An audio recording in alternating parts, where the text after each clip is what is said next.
Conseguir imagens em movimento foi algo perseguido desde a antiguidade.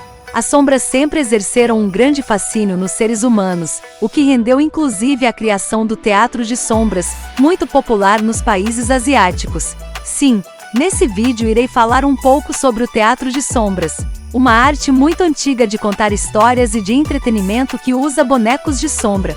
Então fique conosco até o final.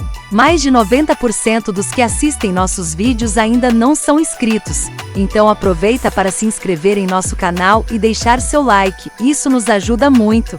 E para você que já se inscreveu, fica aqui a minha gratidão. Agora, sem demora, vamos continuar com o vídeo.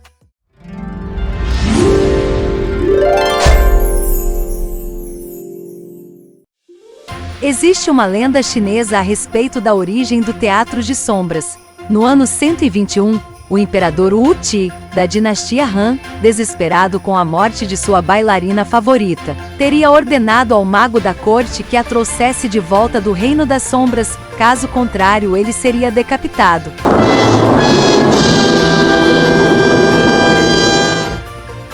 O mago usou a sua imaginação e, com uma pele de peixe macia e transparente, confeccionou a silhueta de uma bailarina.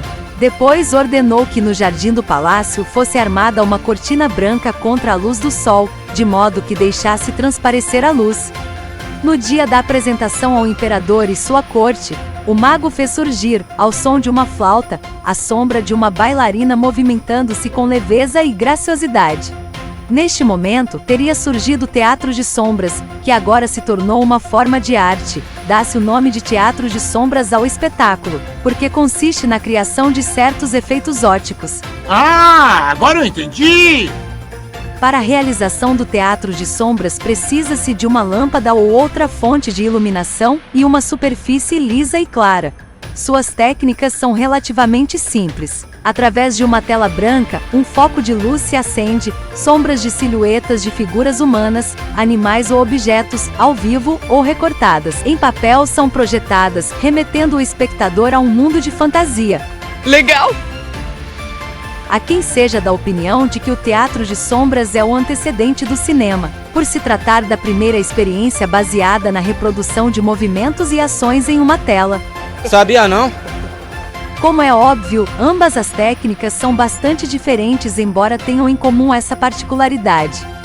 O teatro de sombras também era usado para contar fatos ocorridos em campos de batalha e até para fins religiosos. Na China, o teatro de sombras procurava resgatar os movimentos do cotidiano como valores da amizade, respeito com a autoridade e a natureza. Seus figurinos e cores possuem significados próprios.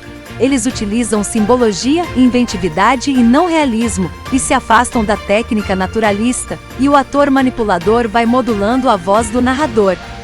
É valorizada principalmente a manipulação das silhuetas feitas pelos marionetistas, que busca através da observação real, os movimentos e traços das figuras representadas.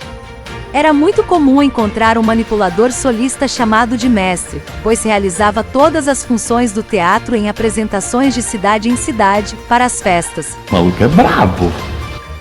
O treino de manipulador acontecia na aprendizagem. O aprendiz deveria dominar a dramaturgia, a confecção de silhuetas e ser exímio manipulador, pois em alguns espetáculos deveria manipular simultaneamente e com sincronia para produzir gestos e ações cheias de beleza e veracidade. Cenas de combate e guerreiros montados em cavalos. Mas me conta, você já sabia sobre o teatro de sombras?